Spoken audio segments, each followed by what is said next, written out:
The courtroom was quiet, almost too quiet, like everyone was holding their breath at the same time. The air inside felt heavy and every sound seemed louder than it really was. A chair creaked in the back. Papers shuffled softly at one of the tables. The judge sat high on his bench, his glasses resting on the tip of his nose as he looked down at the people gathered before him. In the middle of the room sat a little girl, no older than 9 years old. Her feet did not reach the floor, and they swung nervously above the wooden stand where she sat. She wore a simple dress, her hair tied back with a ribbon, and in her hand she held a small stuffed toy, something she had carried with her since she was even younger. She squeezed it tightly as if it could protect her from everything happening around her. She was not just any girl. Today she was the witness everyone was waiting to hear from. Her words mattered. Her story mattered. And yet as she sat there, her eyes darting from one corner of the room to the other, she looked more like a child who wanted to run outside and play than someone ready to speak in front of so many strangers. Her parents sat quietly in the back row. They looked worried but kept their eyes fixed on her, silently telling her to be brave. Her mother's hands were clasped together, her lips moving in a quiet prayer no one could hear. Her father sat stiffly beside her, his face pale but determined. They both knew this was not an ordinary day. The lawyers sat at their tables watching. The prosecutor looked calm, waiting with patience, his files neatly stacked in front of him. He believed in the little girl and trusted that in her own way, she would find the courage to speak. The defense attorney, however, leaned back in his chair with doubt written all over his face. He whispered something to his assistant, shaking his head as if to say, "This child can't possibly handle this." The judge, though stern in his position, had kind eyes. He had seen many people in this courtroom, from strong men to nervous women, from trained professionals to ordinary folks trembling as they spoke, but there was something about this little girl that touched him. He leaned forward slightly, speaking in a voice that was both gentle and serious. "Do not be afraid," he said softly. "You are safe here. Take your time. Speak only when you are ready." The girl nodded slowly but still clutched her stuffed toy tighter. Her lips trembled as though she wanted to say something, but the words got stuck somewhere inside her. She looked down at her lap, her small fingers rubbing the toy's worn-out ear. Then, almost unnoticed, there was a quiet sound near her feet. A dog lay there, a large brown dog with soft eyes and a calm body. He was not just any pet, he was her therapy dog, brought in to help her feel safe. His head rested on the floor, but his eyes never left her. It was as if he understood her fear without her needing to explain. Some people in the room shifted uncomfortably when they saw the dog. They whispered among themselves, questioning why he was even allowed inside. But the judge had approved it, after the little girl had made a special request. She had told them she could not do this alone. She needed her dog with her, and the court had agreed. The defense attorney rolled his eyes slightly, clearly thinking it was nothing more than a trick to make her look weak and innocent. But the prosecutor smiled faintly. He knew the girl's strength was not in loud words or bold actions, but in the quiet courage she carried inside. The dog's presence seemed to give her just enough comfort to sit still, though she still hadn't spoken a word. She reached down and touched his fur lightly. His ears twitched as if to tell her, "I'm here." For a moment the fear in her eyes softened. The judge noticed this small exchange. He raised his eyebrows slightly, curious, but said nothing. He simply waited, giving the girl time. He knew sometimes silence could be more powerful than any question asked too quickly. The room stayed tense. Everyone watched her, wondering what she would say or if she would say anything at all. The court reporter sat ready, her hands hovering above the keys of her machine. The bailiff stood still near the door, his arms folded across his chest. The jury, sitting in their row of chairs, leaned forward ever so slightly, their eyes focused on the little girl as if she held the answer to a puzzle no one else could solve. Minutes passed. To the adults in the room, it felt longer than it really was. The little girl shifted in her seat, swinging her legs nervously. She looked up, then quickly down again, as though the weight of so many eyes was too much to bear. Then she did something unexpected. She leaned toward her dog, her lips moving silently, whispering words no one else could hear. The dog's tail gave a small wag, then stilled. She straightened herself again, still hugging her stuffed toy, her eyes glancing at the judge before quickly looking away. Her silence made some people impatient. The defense attorney sighed loudly, making sure everyone heard. "Your Honor," he said, "this child is clearly too nervous to give any proper statement. Perhaps this is not the right time." But the judge raised his hand, cutting him off. His voice was calm but firm. "She will speak when she is ready. Until then, we will wait." The defense attorney sank back in his chair, though his expression showed his frustration. The prosecutor gave the little girl an encouraging nod as if to say, "Don't worry. You're doing fine." Still, the little girl said nothing. She sat quietly, her fingers brushing against the soft fur of her dog. And though most people in the room saw nothing more than a frightened child clinging to her pet, the judge noticed something more. He saw the way her hand lingered, the way her eyes seemed to study the dog rather than the people around her. There was something deliberate about it, something quiet but strong. It was as if she was holding on to a secret no one else knew. A secret that, in time, might change everything. The judge adjusted his glasses and leaned back slightly, his mind already beginning to wonder. He had seen many strange moments in his years of service, but there was something about this girl and her dog that felt different, something that made him pay closer attention. No one else realized it yet, but the silence in that courtroom was not empty. It was waiting. And when the little girl finally found her voice, or whatever way she chose to express herself, the truth that followed would freeze everyone in their place. The questioning began slowly. The prosecutor stood and walked to the center of the room. He spoke gently, as if he was talking to someone much younger than the little girl sitting before him. His voice was calm, soft, and patient. Everyone in the room could feel that he was careful not to push her too hard. "Can you tell us your name?" he asked. The little girl swallowed hard, her fingers gripping the stuffed toy tighter. Her voice came out in the smallest whisper. "Lily." "Lily," the prosecutor repeated kindly. "That's a beautiful name. Can you tell us how old you are?" "9," she whispered again. The jury leaned in closer. It was not much, but it was a start. The dog at her side raised his head slightly, as if listening carefully, his brown eyes steady and loyal. The prosecutor smiled warmly. "Thank you, Lily. I know this is not easy for you. You're very brave to be here today." But when he moved to the next question, the little girl froze again. She looked down at her lap, her lips pressed together. Her hands trembled as she rubbed the ear of her stuffed toy. The silence grew heavy. The defense attorney shifted in his chair with impatience. He clicked his pen loudly and sighed. It was clear he thought the girl could not handle the moment. The judge, however, watched quietly. His eyes were not on the prosecutor or the defense attorney. They were on the little girl and the dog. Something in her stillness seemed purposeful, though no one else noticed. The prosecutor tried again. "Lily, can you tell us what you saw that day?" His voice was gentle, but even that question was too big for the child. She lowered her head further, hiding her face. For a moment, it looked like she would not speak at all. But then, her small hand moved, almost like a feather drifting in the air. She brushed her fingers against her lap in a very soft motion. To most people in the room, it looked like nothing. But to the dog, it was everything. The dog lifted his head fully this time. His ears perked up and he gave a short, quiet bark. The sound echoed through the silent courtroom. People gasped softly. Some smiled with surprise. Others frowned, confused. The defense attorney quickly stood. "Objection, Your Honor," he said sharply. "This dog is a distraction. The witness is unable to speak, and now the animal is causing interruptions." The judge held up his hand. His eyes were sharp now, but not at the dog. He was looking at the girl. He had seen her hand move. He had seen the signal. "Sit down, counselor," the judge said firmly. "We will continue." The defense attorney sat, though his expression showed anger. He whispered to his assistant, shaking his head as if the whole thing was nonsense. The dog, meanwhile, stayed alert. He looked at Lily with complete focus. His body was still, but his eyes followed every small movement she made. The jury exchanged curious glances. Even they sensed something unusual was happening. The prosecutor stepped back, choosing not to rush. He looked at the judge, who gave him a slight nod. The message was clear. Let the girl take her own path. Lily's eyes filled with nervous tears. She pressed her stuffed toy to her chest. She could not bring herself to speak, but she reached down again. This time her fingers brushed the dog's shoulder.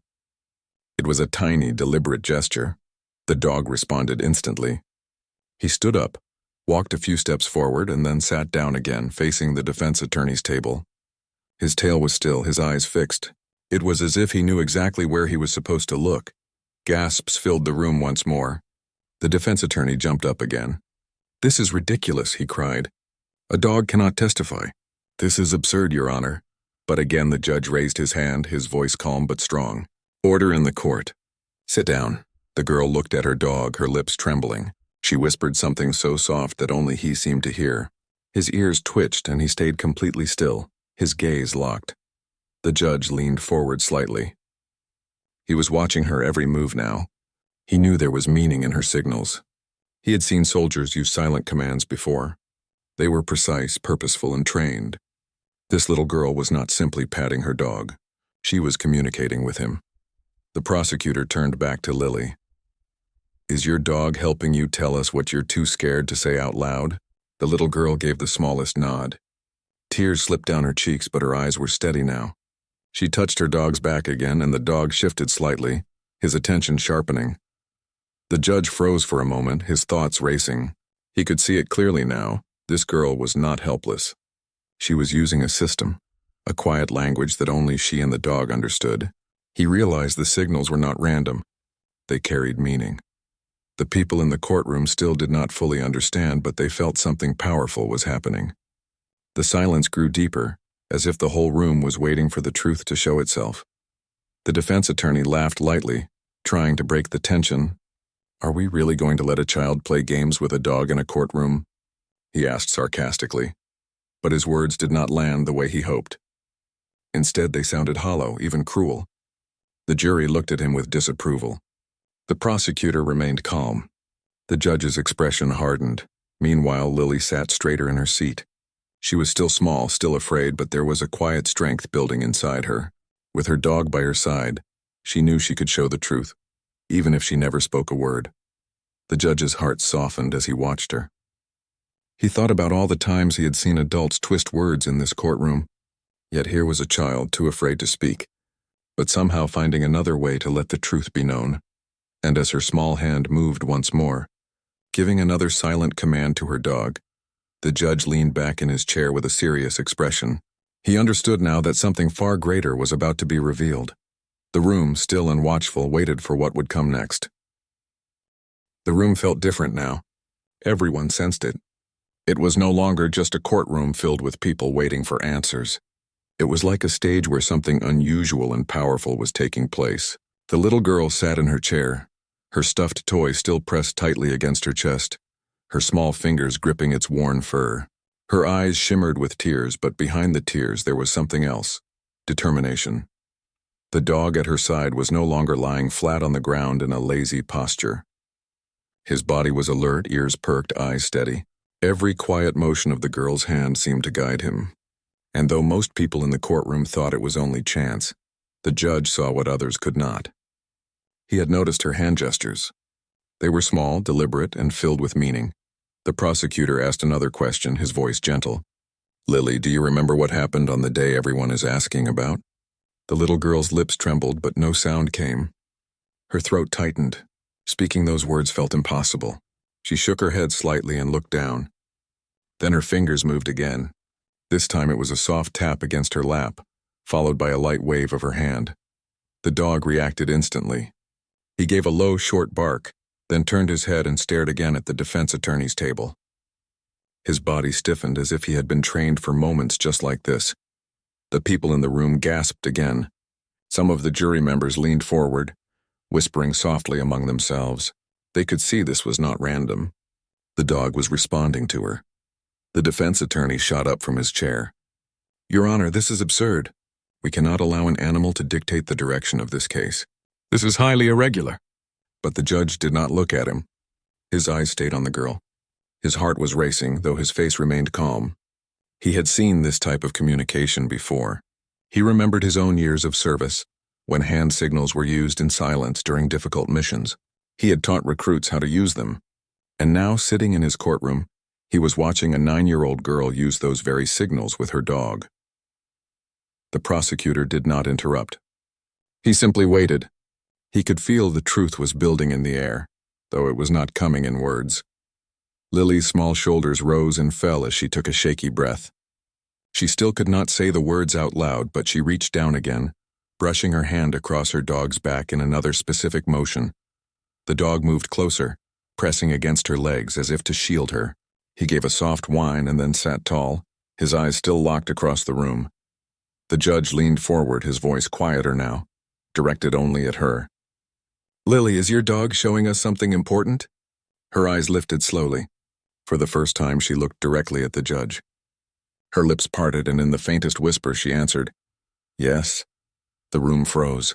Even that one word was enough to send shivers down the spines of those listening. The defense attorney laughed nervously, though his voice cracked a little. "So now we are relying on a child's pet tricks to determine the truth? This is a circus." The judge's gavel came down sharply. "That is enough, counselor. You will not dismiss this so lightly." His tone was strong, carrying authority. Lily looked back at her dog. She gave another subtle sign, one she had clearly practiced many times. The dog responded by standing fully, his tail stiff, his chest raised, his eyes unwavering. He did not bark this time. He simply stared. It was not the stare of a playful pet. It was the stare of an animal who had been trained to recognize and respond to commands. The jury could see it now. The prosecutors could see it. Even the bailiff, who had been standing silently near the door, shifted uncomfortably as he realized something deeper was happening. The judge's mind raced.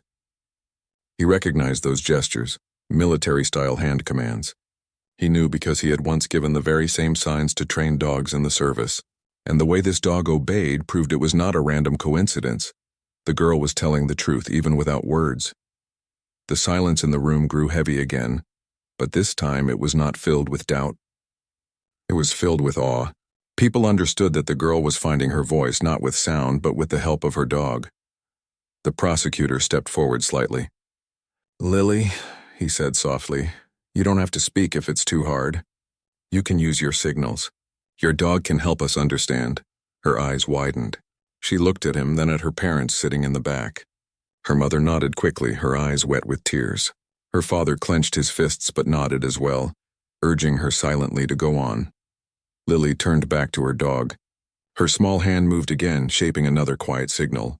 The dog shifted, walking a few steps, then stopping. He turned his head sharply in the same direction as before. Everyone's eyes followed. They landed on the defense attorney's table once again. The defense attorney jumped to his feet. His face was red now. "This is outrageous," he shouted. "Your Honor, this child is manipulating the entire room with tricks she learned from someone else. This cannot be accepted as evidence." But the judge did not speak right away. He was deep in thought, his mind connecting pieces together. He remembered the girl's age, her quiet nature, her obvious fear. He thought about the dog, perfectly disciplined, responding without hesitation. And then he remembered something else, stories of military handlers training their children in simple commands, not as a game but as a way to feel safe, to pass on skills of silence and protection. The judge's chest tightened. He finally spoke, his voice steady but filled with weight. "This is no trick. I know those signals. They are not the kind of gestures a child invents on her own. They are deliberate. They are trained. And this dog understands them." The courtroom erupted with whispers. Some people covered their mouths in shock. Others nodded, realizing now that the girl's silence was not weakness, it was strength in disguise. Lily lowered her head again, tears rolling down her cheeks. But this time they were not only from fear, they were from relief. She had found a way to tell her story without saying the words that scared her so much. The judge watched her closely. He understood more than anyone else in the room what was really happening. The girl was using a secret language given to her by someone she trusted, someone who must have loved her enough to prepare her for moments like this. He leaned back in his chair slowly, his hand tightening around the armrest. His face looked calm, but inside he felt frozen. He had just realized the truth, that this little girl had been silently guiding them all along. And the room, filled with strangers, jurors, lawyers, and officials, sat completely still, waiting for what the little girl and her dog would reveal next. The judge leaned forward in his high chair, his glasses sliding down slightly on the bridge of his nose. He could feel his heart beating harder than usual, though his face stayed calm. He had seen many strange cases over the years, but never one like this. In front of him sat a little girl who had barely spoken a handful of words. and yet she had managed to change the entire room. The courtroom was silent again, except for the faint scratching of the court reporter's machine. Even she seemed to slow her typing, as though afraid to miss a single detail. Everyone's eyes were on the girl and the dog. It was as if the rest of the room no longer existed. The dog sat straight now, alert and focused, waiting for her next move. His calmness carried weight like a soldier waiting for his next command. The girl reached down, her hand trembling, and made another tiny gesture, so small that most people missed it. But the judge saw it clearly. The dog responded at once. He stepped forward and placed himself firmly between the girl and the defense attorney's table, his chest out, his eyes locked. The movement was powerful, not aggressive but purposeful. The courtroom gasped as the meaning sank in. The judge narrowed his eyes, his mind connecting the final pieces. He recognized that signal. It was a protective command, one he had used in his younger years when training service dogs. Only a trained handler or someone taught by one would know it. He sat back slowly, his face thoughtful. He looked down at the girl, his voice quieter than before, almost as though he was speaking to her alone. "Lily," he said gently, "where did you learn those signals?" The little girl hesitated. She hugged her stuffed toy close and blinked at the judge with tearful eyes. For a long moment she said nothing. Then, in the softest voice, she whispered, "My dad." A ripple of whispers spread through the courtroom. Her father sat in the back, his head lowering, his hand covering his face. Her mother wiped her tears quickly, nodding, as though she had been waiting for this truth to come out. The judge's eyes softened. "Your father taught you?" he asked. She nodded slowly. He said if I'm ever scared, and I can't say the words, I can use the signals. He told me our dog would understand." The judge froze. His breath caught in his chest. He knew what that meant. Her father must have been a trained handler, maybe a soldier. And now this child was carrying on the skill in the most unlikely of places, inside a courtroom. The prosecutor's eyes widened. He took a small step back, realizing the weight of what had just been revealed. The jury members exchanged glances, some of them with tears in their eyes, others shaking their heads in amazement. The defense attorney, however, looked shaken. His face turned pale and he leaned toward his assistant, whispering something quickly. His earlier confidence had vanished. The judge's voice broke the silence again, firm but filled with respect. "And when you give those signals, Lily, your dog shows us what you are too afraid to speak. Is that right?" The little girl nodded again. This time her answer was steadier, her small voice barely above a whisper but strong enough to carry across the room. "Yes." The judge leaned back slowly, his hands clasped together. He knew the entire courtroom had just witnessed something undeniable. This child, with her quiet bravery, had spoken the truth without speaking. Her signals, her dog, and her courage had created a testimony more powerful than any words could have. The defense attorney tried one last attempt. He stood, his voice rising with forced confidence. "Your Honor, we cannot possibly rely on the behavior of an animal to decide matters of this court. This child has been coached. This entire display is nothing more than a performance meant to sway emotions." The judge lifted his hand sharply, silencing him. His eyes were steady, his voice filled with authority. "No, counselor. What we are witnessing is not a performance. It is a language of trust, training, and truth, and it is as real as any spoken word." The jury nodded, some of them visibly moved. The prosecutor stepped closer to the girl, but this time he did not ask another question. He simply said softly, "Thank you, Lily. You've shown us more than anyone expected." The little girl looked down again, her cheeks pink, but there was a small glimmer of relief in her eyes. She patted her dog gently, her fingers brushing his fur in a way that felt like both thanks and comfort. The dog wagged his tail once, then settled back down beside her, still alert, still steady. The judge could not shake the feeling that he had just witnessed something sacred. He remembered the words her father must have told her. He pictured a man teaching his young daughter how to signal silently, how to trust the loyalty of a well-trained dog, and now that training had carried her through the hardest day of her young life. He felt a lump in his throat but kept his expression firm. He could not allow himself to show too much emotion, though his heart was deeply touched. The defense attorney sank back into his chair, defeated. He no longer looked confident. His shoulders slumped, his papers scattered loosely in front of him. His assistant leaned close, whispering frantically, but he had no answers left. The courtroom, however, seemed to grow brighter, lighter, as though the heavy fear that had filled it at the beginning of the day was slowly lifting. The people sitting in the audience glanced at one another with quiet awe, realizing they had just been part of something extraordinary. The judge finally leaned forward again, his voice steady and filled with weight. This court has heard many testimonies, spoken by many mouths. But today we have heard a testimony of another kind, one spoken through silence, signals, and the trust between a child and her dog. And I, for one, will not dismiss it. The room was still again. The silence this time not from fear, but from respect. Everyone understood the truth had been revealed, not with loud voices or dramatic words, but with the simple, quiet signals of a brave little girl and her loyal dog. The judge's eyes softened as he looked at her one more time. In that moment, he did not see just a child on the witness stand. He saw courage wrapped in small shoulders, and he saw a truth that no amount of arguing could erase. And as the girl rested her hand on her dog's head, her fingers giving him one last small signal of thanks, the judge knew this was a day none of them would ever forget. The judge sat silently for a long moment, his hands folded, his eyes fixed on the little girl and her dog. The courtroom had gone so quiet that even the faint hum of the lights overhead could be heard. Everyone was waiting, holding their breath, knowing that something important had just taken place. The little girl sat still, her stuffed toy pressed against her chest.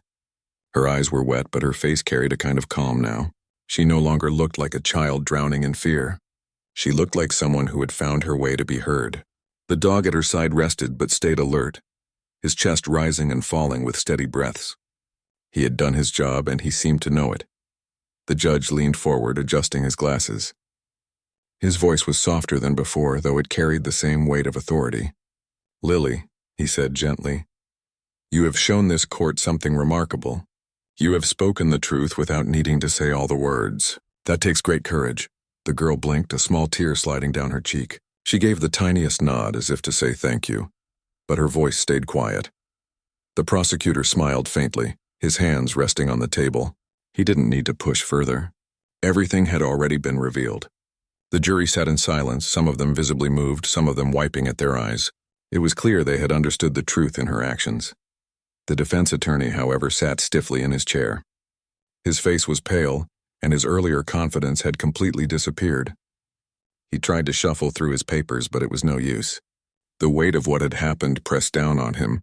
For once, he had no words to twist, no arguments to hide behind. The judge turned his eyes to the jury. "What we have seen here today," he said, "is a testimony unlike any other.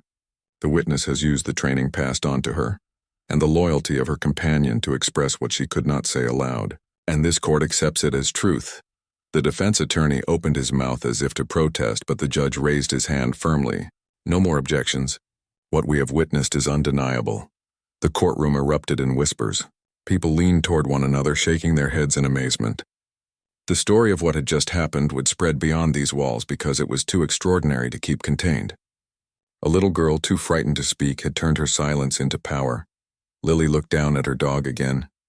Her small hand brushed his head in a gentle motion. The dog responded by leaning closer, pressing against her legs as though giving her strength one last time. For her, the trial had been terrifying, but now she felt something she hadn't felt in a long time. Safe. The judge looked back at her with eyes that carried both wisdom and deep respect. He thought of his own years in uniform, the countless times he had relied on signals and silence, the bond between handlers and their dogs. He never imagined he would see that bond carried forward in a child so young. But here it was, undeniable in his courtroom. He cleared his throat and spoke again. "Sometimes the greatest truths are not shouted. They are not even spoken. Sometimes they are shown through quiet acts, through trust and through courage that shines even when fear tries to hide it." His words filled the room, and no one moved. The prosecutor glanced at the girl, then back at the judge, and said softly, "Your Honor, with your permission, I believe this child has given all she can today." The judge nodded. "Yes, she has given more than enough." The bailiff stepped forward to guide Lily down from the stand. She slid off the chair slowly, still holding her stuffed toy in one hand while her other hand stayed close to her dog. He walked beside her, steady and protective, as if guiding her out of a storm. The entire courtroom watched in silence as she made her way back to her parents. Her mother pulled her close the moment she reached her, hugging her tightly and kissing the top of her head. Her father placed a firm hand on her shoulder, his face filled with both pride and relief. For them, this moment was more than just about the trial. It was about seeing their little girl face her fears and find her own voice in a way no one expected. The jury sat quietly, many of them clearly touched by what they had seen. The judge gave them time to collect themselves before addressing them again. "Members of the jury," he said, "you have seen and heard what I have seen and heard. You will weigh this testimony with the seriousness it deserves. But let no one in this room forget the courage we have witnessed today." The defense attorney sank back in his chair. His shoulders slumped, his arguments lost. The prosecutor closed his files with a sense of calm, knowing that the case had shifted in ways no strategy could have planned. The atmosphere in the courtroom felt different now. At the start of the day, it had been heavy with fear and doubt. Now it was filled with a quiet respect, as if everyone knew they had been part of something that would not be forgotten. As the little girl left the stand, she gave her dog one last signal. It was small, almost invisible to others, but the dog wagged his tail in response, his eyes never leaving her. It was their secret, their shared language, and it had carried her through. The judge sat back in his chair, his mind still replaying the moment when the girl had said, "My dad taught me." He thought about how lessons of courage can pass from one generation to another, sometimes in the simplest of ways. A father teaching his daughter signals, a daughter using those signals to reveal the truth, and a courtroom frozen in awe as they realized the depth of that bond. He knew he would remember this case for the rest of his life. Not because of the legal arguments, not because of the lawyers or the paperwork, but because of a little girl who found her way to be brave. When the court was adjourned for the day, people filed out slowly, still whispering, still amazed. Some looked at Lily as she walked out with her parents and her dog, giving her small smiles of encouragement. Others wiped their eyes quietly, touched by what they had seen. The little girl didn't look at the crowd. She only looked ahead, her hand resting on her dog's back as they stepped into the hallway together. For the first time in a long time, her steps felt a little lighter. She had faced something no child should ever have to face, but she had not faced it alone. The judge remained seated for a while, even after the courtroom emptied. He stared at the empty witness stand, remembering how small she had looked at first, how nervous and frightened. And then he remembered how she had lifted her hand, given those signals, and transformed the room with her quiet strength. He whispered softly to himself, words no one else could hear. Sometimes the smallest signals carry the greatest truth, and with that, he closed his notebook, removed his glasses, and sat back in silence, knowing that today had taught him something too. That courage can come in the most unexpected forms, and truth can shine even through the quietest voices.